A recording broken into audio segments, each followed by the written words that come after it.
La corriente resuena con el río Lete o el río del Olvido, cuyas aguas atravesaban el inframundo. Para Valentina Sandoval, antropóloga bogotana y bailarina de tango, su abuela ha sido su gran maestra. No solo fue quien le enseñó a mercar en la plaza y aprender a subsistir en la adultez, sino sobre todo ha sido quien le ha enseñado lo que es el cuidado y lo que significa cuidar de otros a través de los alimentos. Con algunos gestos simples, como comprarle por el camino o al salir del jardín infantil unos chicles muy chiquitos, o tenerle el almuerzo listo a su llegada del colegio, Carmen le mostró a Valentina toda la intimidad, el cariño, el amor y la generosidad que implica el cuidar del otro. En el camino que teníamos, que duraba al menos como 30 minutos, encontrábamos siempre a un señor vendiendo como dulcecitos en un cajoncito pequeño al bajar un puente. Y ella siempre con las moneditas que tenía me compraba como unos paquetes de chicles muy chiquitos, como esos que les ponen a los helados, que son increíbles. Entonces tengo el recuerdo de eso, o que desbloqueé ese recuerdo hace como 4 años, tal vez hablando con mi mamá alguna vez, y lo tengo muy presente. Era como una rutina que pasaba mucho, era una rutina. Tengo un recuerdo muy lindo también de esas tardes, ya cuando me traía la ruta, me acuerdo. Ella me tenía listo como yo le decía como el almuerzo feliz. Y era un almuerzo muy poco sano, como de arroz, papa a la francesa caserita, plátano frito y huevo revuelto. Y a veces maíz pira. Entonces, todo lo menos sano, pero lo más delicioso. Y lo recuerdo porque era como algo muy íntimo entre las dos, ¿no? Como que ella sabía que yo llegaba de pronto a cierta hora y ella de pronto resultaba almorzando tarde, entonces me tenía mi platico de comida, así yo ya hubiera almorzado en el colegio. Los recuerdos de su abuela que atesora Valentina en su mayoría están ligados a la comida, a los rituales cotidianos alrededor de la mesa, a platos y recetas que añora, que quisiera volver a probar, y esto se debe a que Carmen era la matrona de la casa, la dueña y señora de la cocina. Creo que hay muchos recuerdos que tengo atados a la comida, pues porque mi abuela siempre fue la matrona de la casa y su reinado era la cocina. Allá era como área restringida, allá uno no podía meterse sino para lavar la loza. Entonces, también los domingos en las mañanas era como el desayuno especial, ¿no? Ella tenía más tiempo, nosotras no nos íbamos tan temprano, entonces siempre nos hacía arepitas como hechas a mano, con unos huevos pericos que yo nunca he comido y creo que nunca me comeré unos huevos pericos más deliciosos como los que ella hacía, y chocolate y queso. Era eso, pero eso era un manjar y ya sabíamos que ese era el desayuno de domingo. También hay otros recuerdos de Carmen que Valentina me comparte con una sonrisa alegre, como si a través de ellos volviera a ver a su abuela como era antes. Carmen amaba a los animales. A los perritos del barrio les iba guardando las sobras de la comida para repartirlas, junto con Valentina, varias cuadras a la redonda. Les llevaba arroz a las palomas y estuvo pendiente siempre de la perrita callejera que vivía cerca de la casa. Valentina reconoce todo lo que tiene de su abuela en ella misma, todo lo que su abuela le sembró dentro, toda la sensibilidad que la habita como una herencia muy preciada.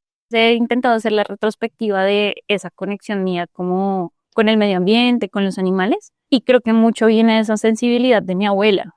Cuando yo llegaba del colegio salía conmigo a hacerlo.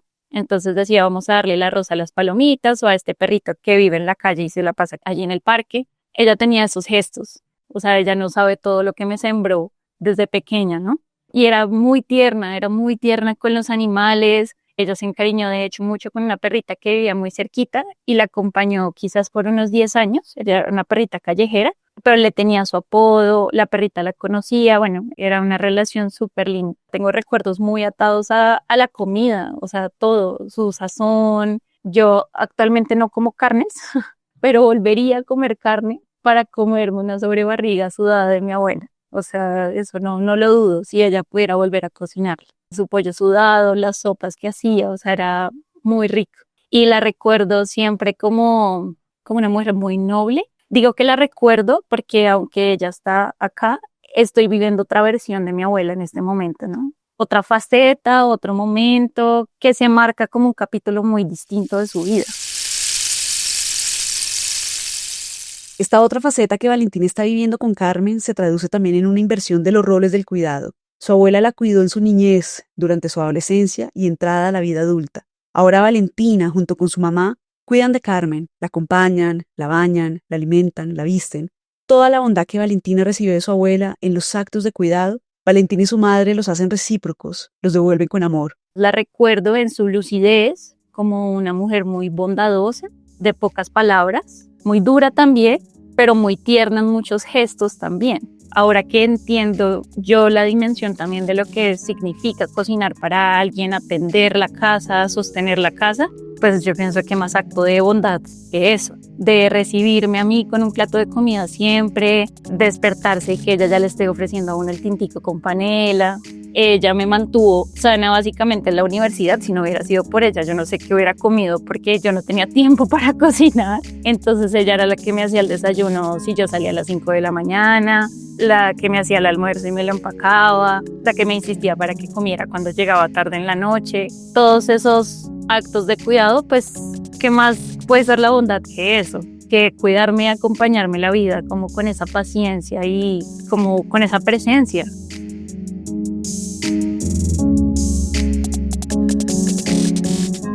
Valentina también recuerda que su abuela era una mujer muy dura, principalmente con sus palabras. Quizá esta dureza o esta coraza, según ella, obedece a la carencia de afectos, al poco amor recibido, a la infancia dura y a una vida de trabajo y cuidados siempre dedicados a otros. Yo intentando entenderla pues en estos últimos años, pues también pienso que quizás los gestos de amor que vivió fueron pocos. Una niñez muy fuerte, trabajando desde muy pequeña. Entonces ahí es cuando uno entiende, pues uno hace lo que puede con lo que tiene. Y creo que así ella no fuera la más expresiva en sus gestos de amor, tenía muchos gestos de amor, que no eran a través de un te quiero, un te amo, de ser muy consentidora con las caricias, pero era consentidora y amorosa con mil otras cosas. Creo que este proceso de la enfermedad ha sido una oportunidad de entenderla, como poner en perspectiva muchas cosas de ella y leerla desde otro lugar. Valentina no solo utiliza los dichos que decía su abuela, y en este sentido esto refleja su crianza bajo el cobijo de Carmen.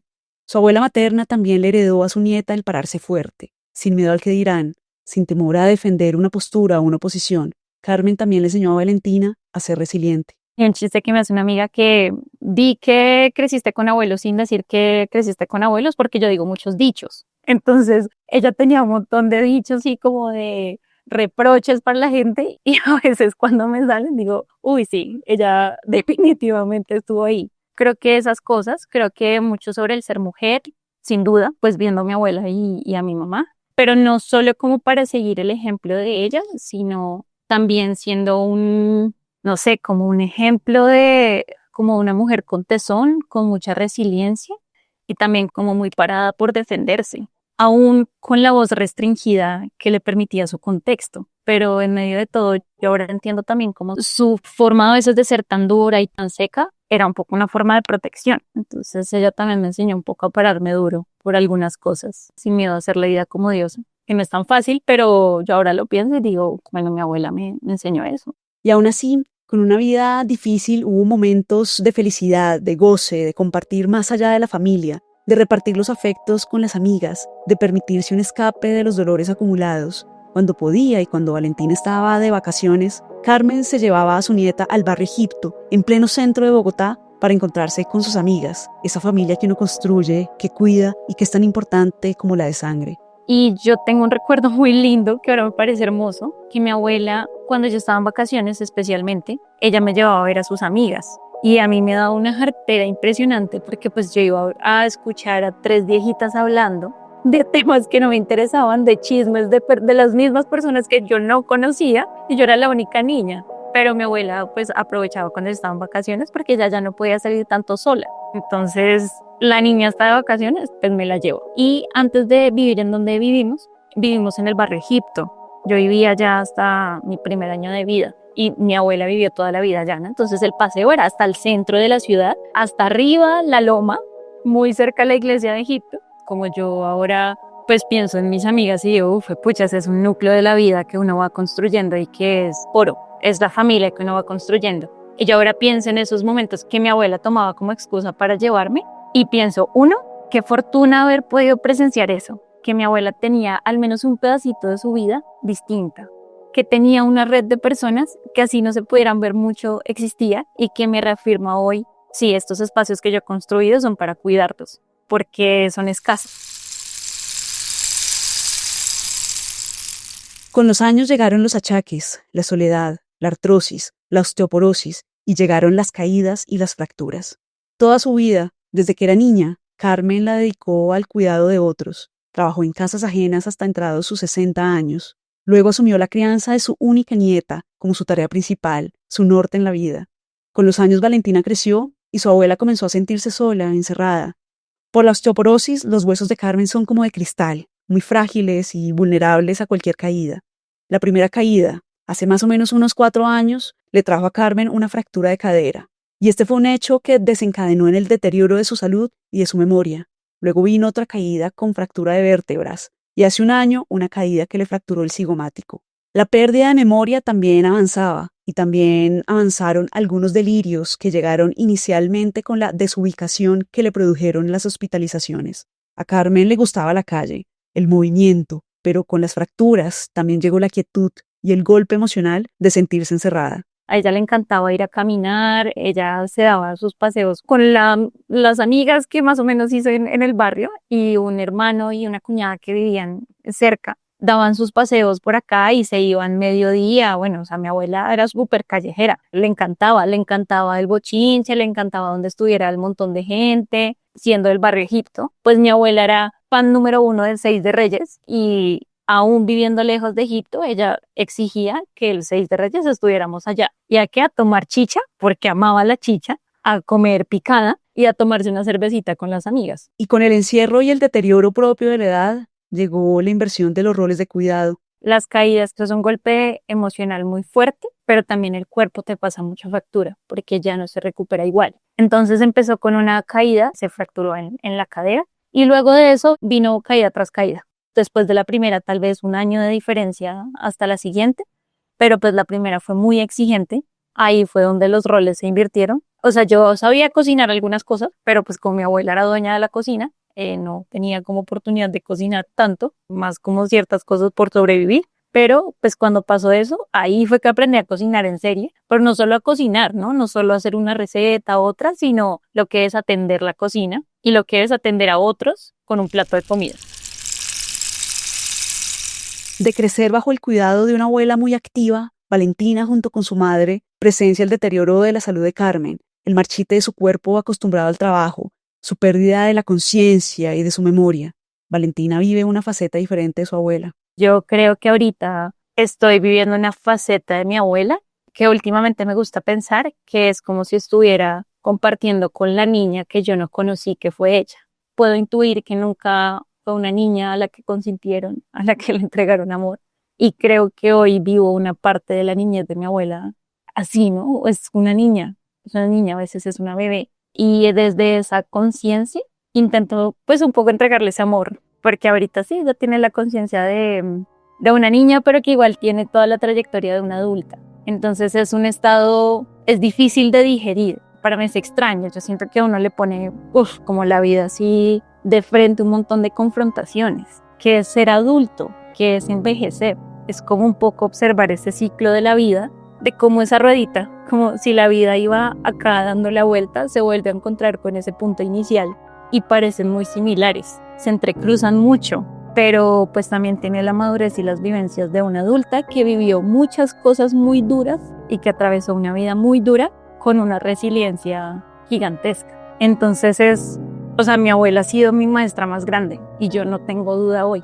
Mira, yo en mi búsqueda espiritual he pensado 1000 cosas, leído 1000 cosas, acudido a muchos lugares, ¿no? Como buscando esa conciencia, esa apertura de pensamiento. Y el momento que yo tuve de estar una semana con mi abuela en urgencias, cuidándola, estando con ella 24/7, cuando cancelé el viaje que tenía planeado con muchísima expectativa, pasé por 1000 emociones para después estar en mi casa y decir, pucha, ¿qué fue todo esto y qué ha sido todo este tiempo? Y después de mucha reflexión, dije, mi abuela me enseñó lo que ningún otro lugar me había enseñado. Yo venía de un año antes a hacer un retiro, un Vipassana, que es un retiro de meditación y silencio, y fue muy impresionante como todo lo que yo aprendí en ese retiro lo vi en mi abuela en esa semana y cómo me lo reafirmó en esa semana. Y dije, tengo en este momento la persona que me ha canalizado la mayor parte de los aprendizajes que puedo tener en mi vida, seguramente. De aquí en adelante, sí, como ella marcó y ha marcado y sigue marcando un precedente en mi vida para todo lo que vivo, para mi forma de ver las cosas. Valentina también se ha permitido reflexionar sobre varias cosas relacionadas con el cuidado, sobre la enfermedad, sobre el deterioro del cuerpo, sobre ser mujer, sobre ser mujeres que se acompañan, sobre la comunidad, sobre la familia y sobre el ser joven y todas las expectativas que nacen en esta temprana edad de la vida. A ti te pintan un panorama en el que como persona joven tú le apuntas a la escalera del éxito. Tú en los cargos vas ascendiendo, tú tienes que ir a estudiar a otra parte que no sea tu país, porque hace parte del éxito y de tu exploración como joven. De pronto ahí en esas expectativas también entra el tener una pareja, el buscar una familia, 1000 cosas, 1000 tareas con 1000 presiones, pero nunca te dicen que una posibilidad en la vida es volver a tu nido o quedarte en tu nido y cuidar de otros, que tu energía no solo va hacia afuera y no solo va hacia ti, sino hacia otros. De pronto también a devolver un poco de lo que recibiste.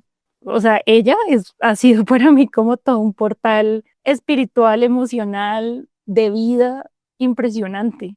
Claramente me duele su estado, pero a veces a pesar de lo pesado que es, de la frustración, de lo interminable que parece este ciclo, en medio de eso yo siento mucho agradecimiento, porque yo creo que en ninguna experiencia fuera del país, en ninguna experiencia viajando, hubiera obtenido este aprendizaje tan profundo que he tenido con ella. También ha sido aprender a entender que hay momentos de la vida para estar. Ha sido como esa adaptación. Según el DANE, en Colombia hay más de 3 millones de personas dedicadas a las tareas de cuidado no remunerado. El 70% son mujeres. En el mundo, según la ONU, estas tareas de cuidado son realizadas por 249 millones de mujeres y por 132 millones de hombres. Sí, las tareas de cuidado recaen principalmente en nosotras, y como lo reafirma Valentina, somos nosotras quienes sostenemos la vida y el mundo, y también somos nosotras quienes nos sostenemos en compañía, en comunidad, en nuestra tribu. ¿Quién cuida? Cuidamos las mujeres, en su mayoría. No quiero desconocer que haya hombres que también ponen su cuerpo, su energía, su tiempo en el cuidado, pero en su mayoría somos las mujeres. Hablando de mi núcleo, porque hay muchas otras personas en mi vida que me han sostenido hasta llegar acá, otras personas de mi familia, pero hablando de mi núcleo y de esa cotidianidad, mi abuela siempre puso su cuerpo y su tiempo para cuidarme, y lo hizo también mi mamá con nosotras. Entonces, empezando por esa pregunta de quién cuida, yo las reconozco a ellas, reconozco la bondad de las mujeres en eso que nos sostiene en el mundo para que todo funcione. Nada más esto que te decía con la universidad. Mi abuela me alimentó y me sostuvo en la universidad porque seguro yo muchas veces me hubiera saltado un almuerzo porque no tengo tiempo de ir a comprar y no traje y ya estuvo. Pero no, ese mi hijita coma, mi hijita no se comió todo, pero que entonces, ¿qué le hago? Y mañana que va a llegar y no, mi hijita, yo madrugo y le hago el desayuno. Esos gestos de cuidado son tan invisibilizados y son lo que nos sostienen para todo, o sea, para todo lo que nos planteamos como sueños y como esas visiones a largo plazo, ¿no? El trabajo, no sé qué, la familia, siempre hay algo en la base que es lo que sostiene y es ese nido al que uno puede llegar. Esta tribu, esta comunidad también es nuestro sostén.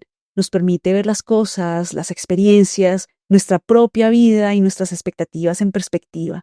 Nuestros afectos, nuestras redes de cuidado, nuestras amigas nos sostienen.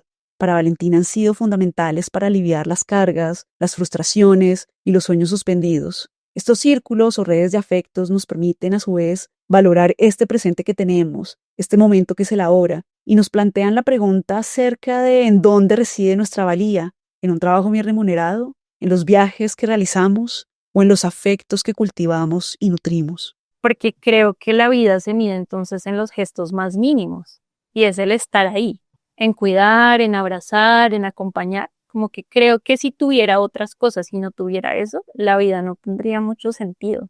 Y eso me lleva también a pensar en la comunidad. Entonces, cuando te contaba ahorita que mi abuela de vez en cuando, muy de vez en cuando se reunía con sus amigas, yo ahora atesoro mucho ese recuerdo, porque ahora me hace conectarlo con eso es crear comunidad y eso es la necesidad que tenemos los seres humanos de hacer núcleos, hacer nichos que nos sostengan, porque podemos tener mejor trabajo, pero sentirnos en la profunda soledad y en el profundo vacío de desconexión humana. Entonces eso me ha llevado también a pensar en la comunidad, en valorar muchísimo más mis círculos de amistad, mis círculos también de expresión, ¿no? Mi círculo de danza, por ejemplo, mi comunidad de danza. Yo también hago parte de una comunidad, de una huerta urbana, desde hace casi el mismo tiempo, desde la pandemia, 4 años.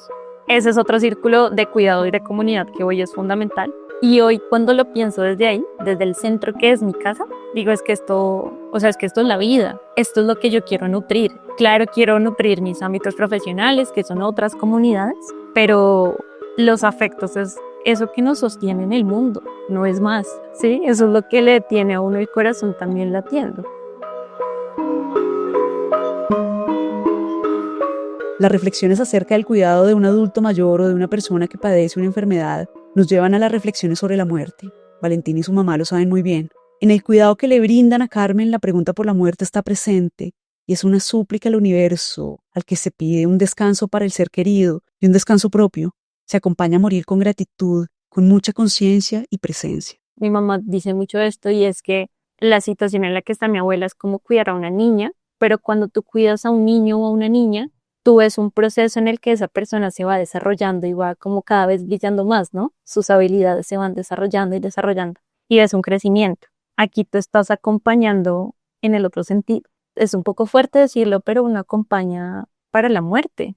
Es duro porque es duro pensar en la muerte, pero también es sensato y también me ha llevado a pensar que la muerte es digna, que el descanso es digno, el descanso es necesario. Yo hoy le pido al universo que mi abuela necesita descanso y que por favor se la lleve a descansar porque es dolorosísimo verla sufrir con sus dolores, ver que no es una persona consciente. Entonces este proceso un poco es acompañar este último pedacito de la vida, intentando brindar ese afecto que siento que ella no recibió por puro agradecimiento, porque me nace hacerlo, y procurar que ella tenga una partida de este mundo en completa tranquilidad. Y acompañar para la muerte significa también decirle repetidas veces gracias por todo.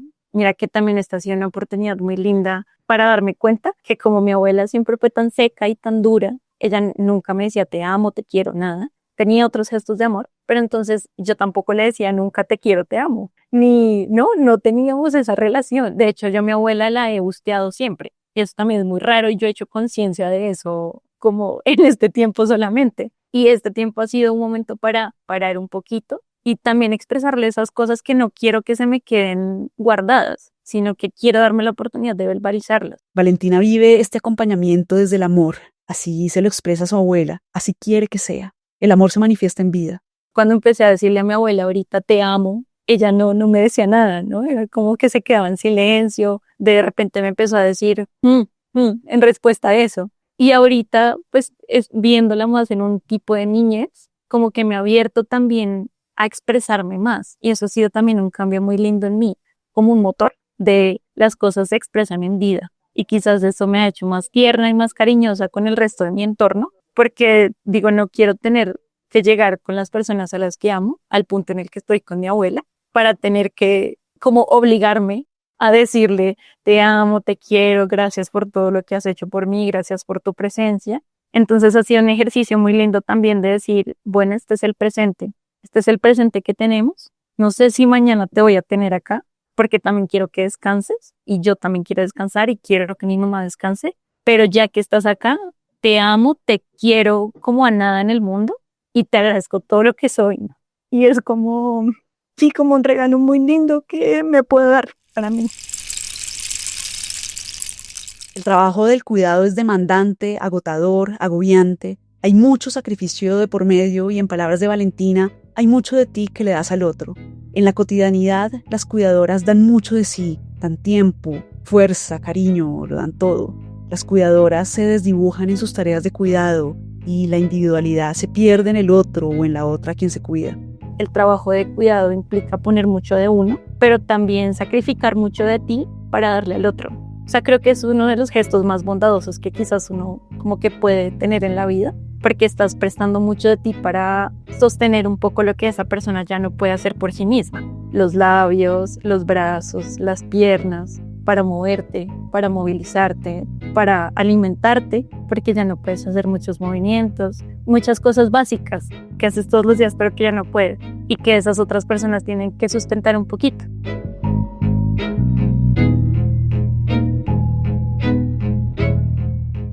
El cuidado por el otro nos lleva a la pregunta por el autocuidado. Valentina tiene al baile para desconectarse y no solo eso, tiene al baile, al movimiento para crear comunidad, una comunidad que se mantiene unida por una pasión compartida. El tango ha sido uno de sus salvavidas. La meditación le ha brindado el regalo de apreciar el presente, de aplicar a su vida el aquí y el ahora. Su círculo de amigas la sostienen y son su espacio seguro para expresar sus emociones. La huerta comunitaria le ha brindado la oportunidad de enraizarse, de conectarse con la tierra. Y todo este autocuidado se sostiene en comunidad y en hermandad, y a su vez está hilado, tejiendo una red. Si me pongo a hilar todo, eso para mí hace parte de este proceso de echar raíces. Entender mi territorio uno, que es mi cuerpo, mis emociones, mi territorio luego más próximo como si fuera un radar que va creciendo, que entonces es mi núcleo familiar. Ese siguiente circulito que sería mi huerta, mi territorio, mi barrio, mi ciudad. Entender cómo a nivel ecosistémico qué pasa y cómo también cuido este territorio, pero también me entrega como mucho cuidado y amor. Y esos nodos que uno va teniendo de cuidado y de abrazo en las personas que son importantes en la vida. Ese yo creo que es mi sostén. Con el cuidado que dedica a su abuela, Valentina es consciente del cuidado que ha recibido y que recibe en su vida, y por ello se siente muy agradecida. En este proceso que vive junto a su abuela, Valentina es más atenta con el cuidado que da a otros. Casi que ese cuidado que entrega a sus círculos cercanos es un disfrute.